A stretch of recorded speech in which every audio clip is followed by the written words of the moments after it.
তো হেডমাস্টার নিবে না।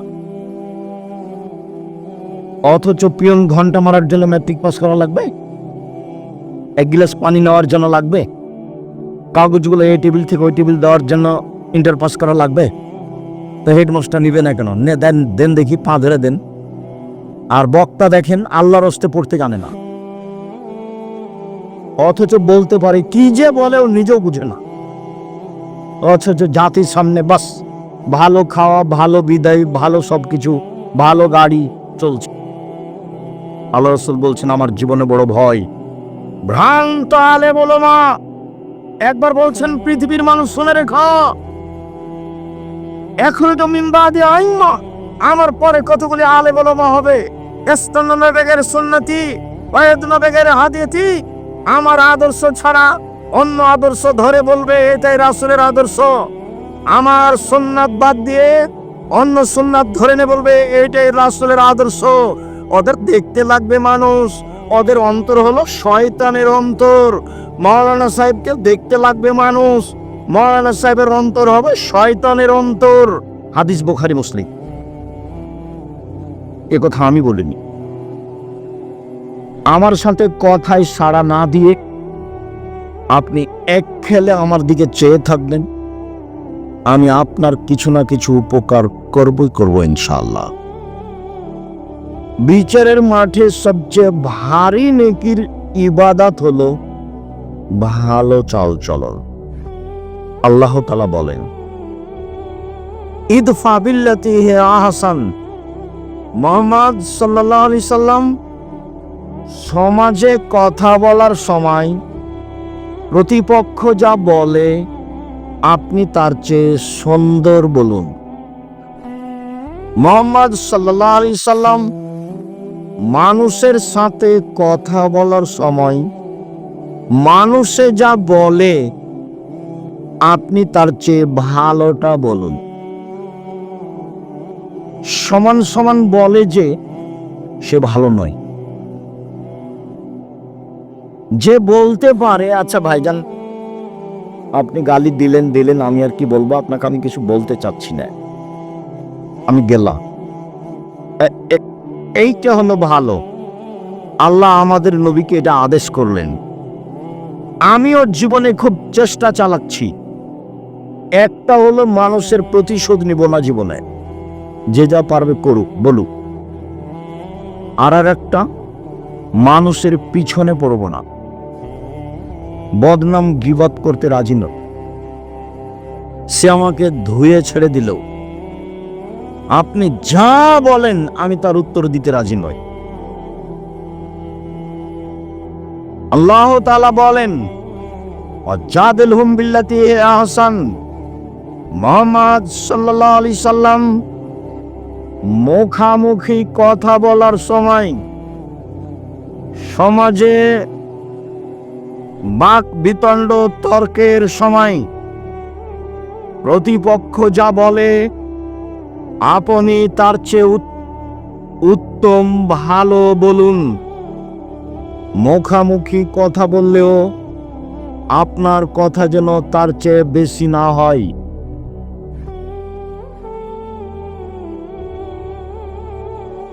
আল্লাহ তাআলা বলেন, ফাবিমা রাহমাতিম মিনাল্লাহি লিনতা লাহুম ওয়ালাউ কুনতা ফাজ্জান গালিজাল কলব লানফাজ্জু মিন হাওলিক।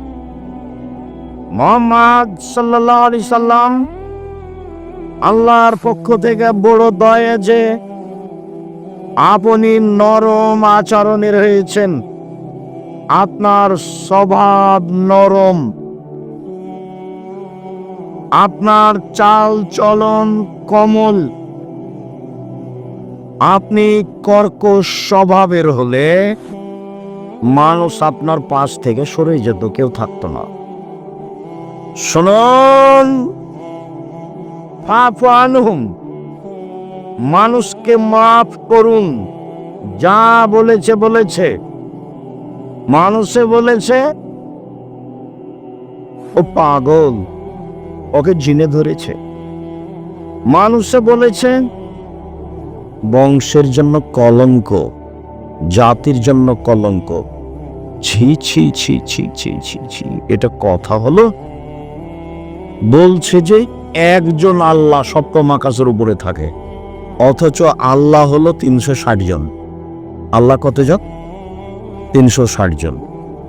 একে হত্যা করতে হবে, একে দেশ থেকে তাড়িয়ে দিতে হবে, একে জেলে বন্দি করতে হবে, ওর গায়ে ধুলা দিয়ে দে, কুকুর লাগিয়ে দে, জাতির জন্য কলঙ্ক।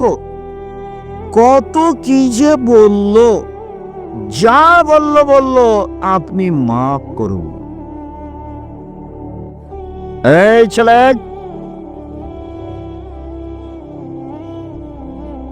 ধৈর্যের পরিচয় দিবেন। নির্বাচনের ভোট চাইতে আসিনি আমি। আব্দুর রাজ্জাক বিন ইউসুফ নির্বাচন করি না। খ্রিস্টান আব্রাহাম লিঙ্কনের কাল্পনিক পদ্ধতিতে আমি পড়িনি। আপনাকে আমি পরকালমুখী করার জন্য এসেছি, এইটাই আমার সফলতা। অতএব যেসব স্বভাব খারাপ, অপছন্দ, তা আপনি আমাকে দেখাবেন না দয়া করে।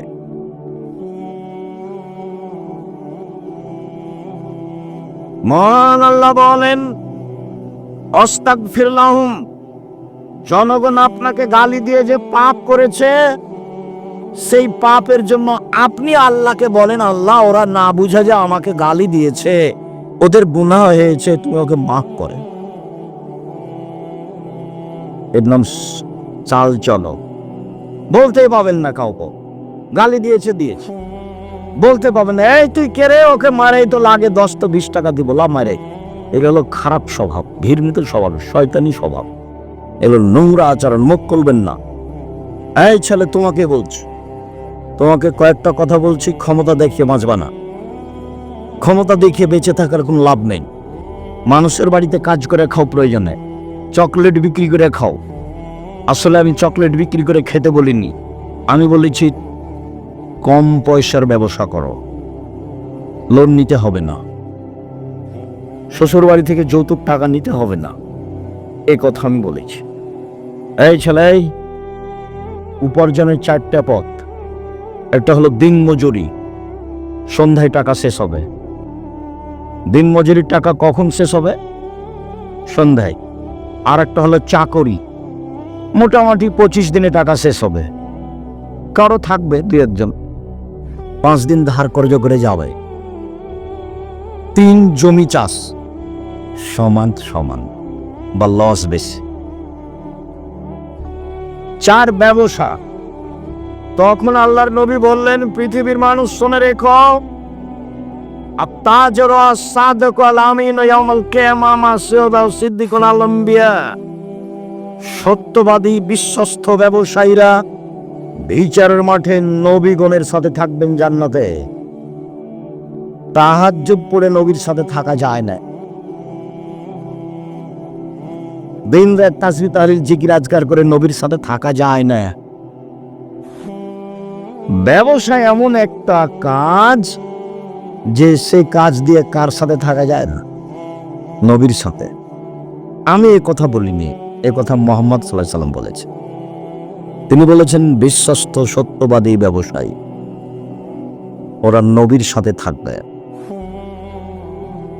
নবীর সাথে সরাসরি থাকবে ওই সব পিতা যারা 2টা মেয়ে লালন পালন করেছে,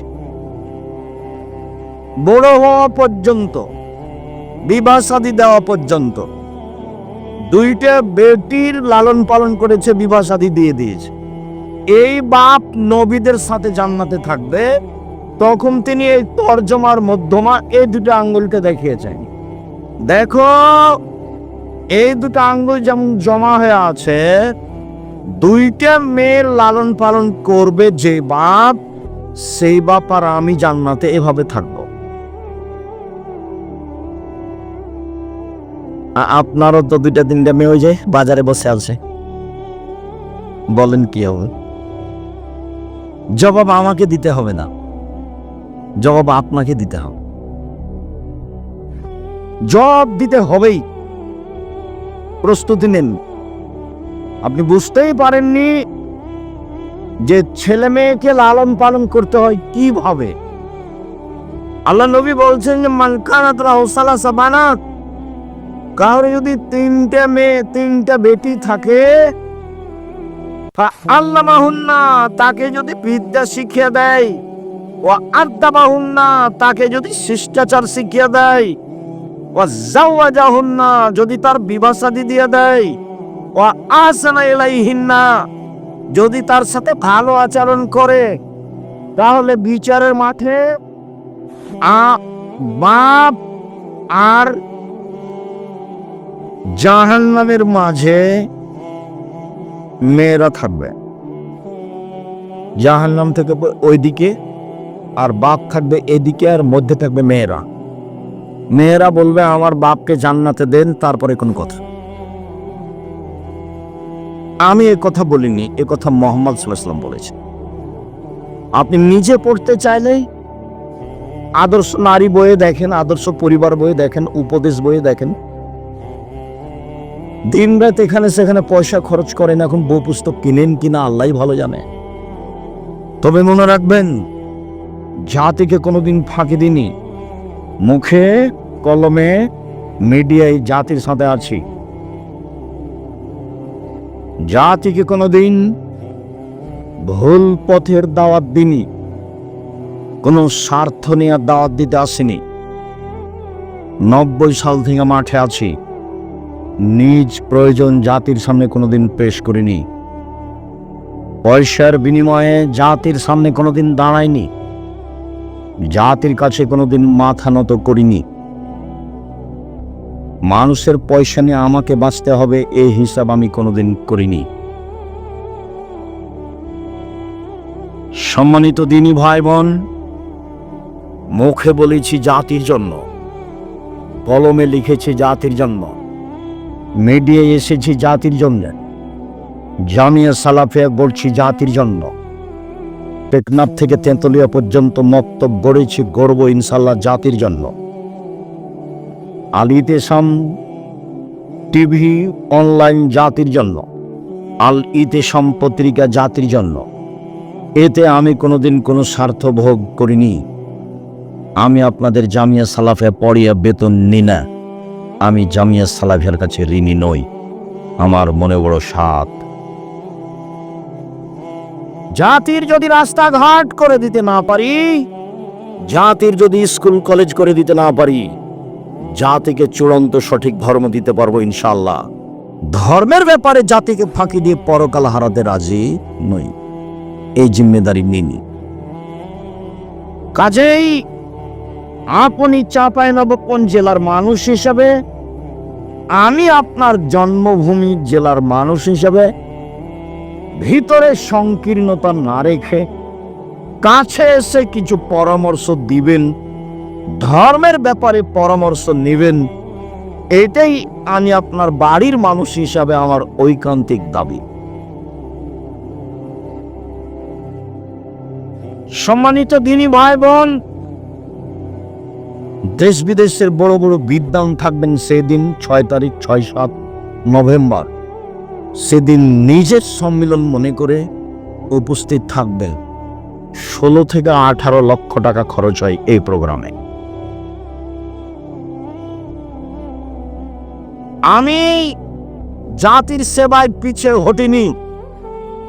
আপনি কোনো দুর্বল সাইড উল্লেখ করে নিন্দা করে পিছনে হটলে ক্ষতি আপনার হবে।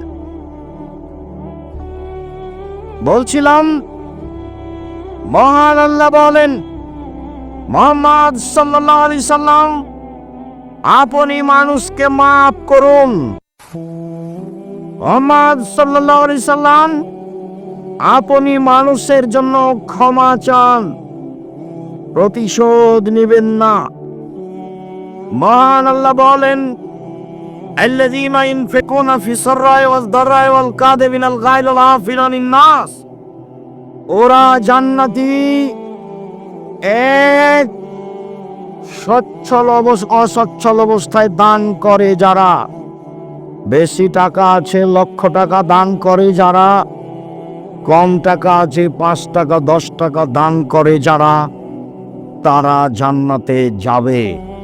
2, অল কাযামিনাল গায়জ, রাগকে দমন করে, রাগ দিয়ে বিচার করে না, রাগ দিয়ে প্রতিশোধ নেয় না, স্ত্রীকে গালি দেয় না, ভাইয়ের সাথে ঝগড়া করে না, দলাদলি করে মানুষের সাথে মারামারি করে না, মানুষকে জেল হাজতে দেয় না, মানুষকে নিয়ে মিছিল মিটিং করে না, মানুষের ক্ষতি করে না, মানুষকে মাফ করে যে সে জান্নাতে যাবেই।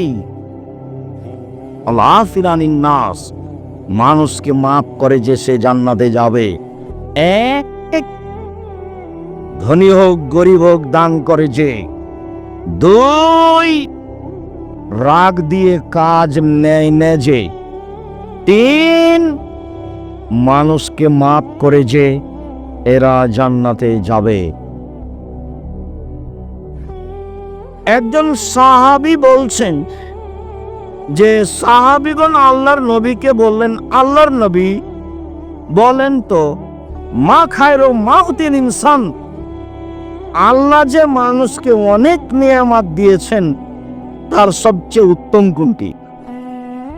সবচেয়ে উত্তম নিয়ামত কোনটি? এই ছেলে, ওই ছেলেটা ভিতরে হাঁটছে কেন? আপনি খেয়াল করছেন না? বা আপনার পাশে ও তো কথা বুঝবে না, ও তো মনে করছে এই যে আমি একটু ঘুরে আসি। স্বভাব পরিবর্তন করতে হবে। তাফসির মাহফিল করতে আসেনি যে আসবেন যাবেন আসবেন যাবেন বাদাম খাবেন, এটা নয়। চায়ের স্টলে বসে থাকবেন, এই নোংরা নেককারজনক ঘৃণিত স্বভাব ত্যাগ করবেন। আল্লাহ রাসূল বলছেন, মানুষকে আল্লাহ যত নিয়ামত দিয়েছেন তার সবচেয়ে উত্তম নিয়ামত হচ্ছে ভালো চাল চলন। নওয়াস ইবনে সামান রাদিয়াল্লাহু তাআলা আনহু বলেন, রাসূল সাল্লাল্লাহু আলাইহি সাল্লামকে জিজ্ঞাসা করা হলো, আল্লাহর নবী, মাল বিররু আল ইসমা, পাপ কি জিনিস, নেকি কি জিনিস? আল্লাহর নবী উত্তরে বললেন, আল বিররু হুসনুল খুলুক, পৃথিবীর মানুষ মনে রেখো, নেকি হলো ভালো চাল চলন। আল্লাহর নবী উত্তরে বললেন না হজ হলো নেকি। আল্লাহর নবী উত্তরে বললেন না রমজান মাসের সিয়াম রোজা হলো নেকি। আল্লাহ রাসূল উত্তরে বললেন, ভালো চাল চলন হলো নেকির কাজ। ঘুমানোর পূর্বে আজ বড় ভাইয়ের সাথে যদি গন্ডগোল হয়ে থাকে, গন্ডগোল বড় ভাইয়ের কারণেই হয়েছে, কিন্তু আপনাকে হাত ধরে ক্ষমা নিতে হবে, এটাই হলো ভালো চাল চলন। যায় যায় যদি গন্ডগোল হয়ে থাকে, ঝগড়া হয়ে থাকে, ঝগড়া বড় জায়ের কারণেই হয়েছে, ছোট জাকে বড় জায়ের হাত ধরে ক্ষমা নিতে হবে, এটাই ভালো চাল চলন। ক্ষমা নিতেই হবে। সম্মানিত দিনী ভাই বোন, সদাচরণ দিয়ে সবচেয়ে দামি জান্নাত পাওয়া যায়। আবু মুসা আশআরী রাদিয়াল্লাহু তাআলা আনহু বলেন, রাসূল সাল্লাল্লাহু আলাইহি ওয়াসাল্লাম বললেন, মনে রেখো জান্নাতে কতগুলি ঘর রয়েছে, যার বাহির থেকে ভিতর দেখা যায়, ভিতর থেকে বাহির দেখা যায়, উন্নত মানের পদার্থ দিয়ে তৈরি। সাহাবীগণ বললেন, আল্লাহর নবী, এত দামি জান্নাত কে পাবে? আল্লাহ রাসূল উত্তরে বললেন, ভালো চাল চলন যার সে পাবে। সদাচরণ দিয়ে সবচেয়ে দামি জান্নাত পাওয়া যায়। সদাচরণ দিয়ে জান্নাতুল ফেরদাউস পাওয়া যায়। উমামা বাহিলি রাদিয়াল্লাহু তাআলা আনহু বলেন, রাসূল সাল্লাল্লাহু আলাইহি সাল্লাম বললেন, পৃথিবীর মানুষ শুনে রেখো, যে ব্যক্তি তর্ক করবে না সত্য হলেও, আব্দুর রাজ্জাক সাহেব এটা বলেছেন, আরে না এটা বলেছেন, আরে না এটা বলেছেন, আসসালামু আলাইকুম, গেলাম, আমি তর্ক করতে রাজি নই। সত্য হলেও যে তর্ক করবে না, আমি মুহাম্মদ সাল্লাল্লাহু আলাইহি সাল্লাম তাকে একটা জান্নাতে ঘর নিয়ে দিব। অমান তারাকাল কিসবা ওয়াইন কানা মাঝে, মজাক করে হলে কেউ যদি মিথ্যা কথা ছেড়ে দেয়, আমি মুহাম্মদ সাল্লাল্লাহু আলাইহি সাল্লাম তাকে জান্নাতে একটা ঘর নিয়ে দিব। রাসূল সাল্লাল্লাহু আলাইহি সাল্লাম বলেন, আমাল জান্নাত লিমান হাসানা খলকাহু, কেউ যদি সুন্দর চাল চলন করে আমি তাকে জান্নাতুল ফেরদাউস নিয়ে দিব। সম্মানিত দিনী ভাই বোন, 3টে মেয়ের লালন পালন করলে, 2টা মেয়ের লালন পালন করলে নবীর সাথে জান্নাতে থাকা যায়, কিন্তু কোন জান্নাত সেটা উল্লেখ করা হয়নি। আর এখন আল্লাহ রাসূল বলছেন, কারো যদি ভালো চাল চলন হয় তাহলে সে কোন জান্নাতে থাকবে? জান্নাতুল ফেরদাউস। ভালো চাল চলন জীবনে একটি জরুরি কাজ। ভালো চাল চলনে রুজি বেশি হয়ে যায়, ভালো চাল চলনে বয়স বেশি হয়ে যায়। আনাস রাদিয়াল্লাহু তাআলা আনহু বলেন, রাসূল সাল্লাল্লাহু আলাইহি সাল্লাম বলেছেন, মান সাররাহু আইয়ুবসাতালাহু ফি রিজকিহি ওয়া ইয়ানসালাহু ফি আসরিহি, যে চায় তার বয়স বেশি হয়ে যাক, যে চায় তার রুজি বেশি হয়ে যাক, ফালইয়াসিল রাহিমাহু, সে যেন সদাচরণ করে। সদাচরণ করলে রুজি বেশি হবে, সদাচরণ করলে বয়স বেশি হবে। এই ছেলে, তোমরা যারা দায়িত্ব পালন করছো দেখো তো ওইদিকে কি কোনো ছেলেরা দৌড়াদৌড়ি করছে? আমি এখান থেকে শব্দ শুনতে পাচ্ছি কেন? দায়িত্ব পালনের ছেলেরাই আমাদের, তোমরা এইদিকে পাহারা দিচ্ছ না? ওই পিছনে যাও। আমি তো আর আব্দুল্লাহ বিন ফজল নই যে ভোর পর্যন্ত বক্তব্য দিব। আমরা একটা পর্যায়ে চলে আসছি, কাজে কেউ হেঁটে বেড়াবে, গল্প করবে, এই নোংরা স্বভাবের লোক তো আমি চাইনি। কাজে তোমরা এটা পাহারা দাও, চতুর্দিকে পাহারা দাও। যারা দাঁড়িয়ে গল্প করছে তাদেরকে ভিতরে আসতে বলো, না হলে চলে যেতে বলো। ওদের জন্য তো বাজার একটা বড় আছে, দেখে আসলাম, অনেক জিলাপি, অনেক খাওয়ার জিনিস আছে। আমি আমার জীবনে কোনোদিন চায়ের স্টলে বসিনি। আমার মা বলতো, এক, দোকানে বসিও না, 2, প্রাইভেট পড়ায় না, 3, কারোর সাথে বন্ধুতালি করো না, 4, দাওয়াত খায়ও না। আমার মাঝে কি বুঝতেন? 1, দোকানে বসিও না, 2, প্রাইভেট পড়ায় না, 3, কারোর সাথে বন্ধুতালি করো না, 4, দাওয়াত খায়ও না। আমার মা আমার সাথে পিছে পিছে হাঁটতেন আর এই 4টা কথা বলতেন। আমরা তো কোনোদিন জীবনে দোকানে বসে নিব না। বেঁচে আছি তো, বেঁচে নেই। দাওয়াত খেয়েছি তো ছাত্র জীবন শেষ হলে, এখন তো দাওয়াত খাই।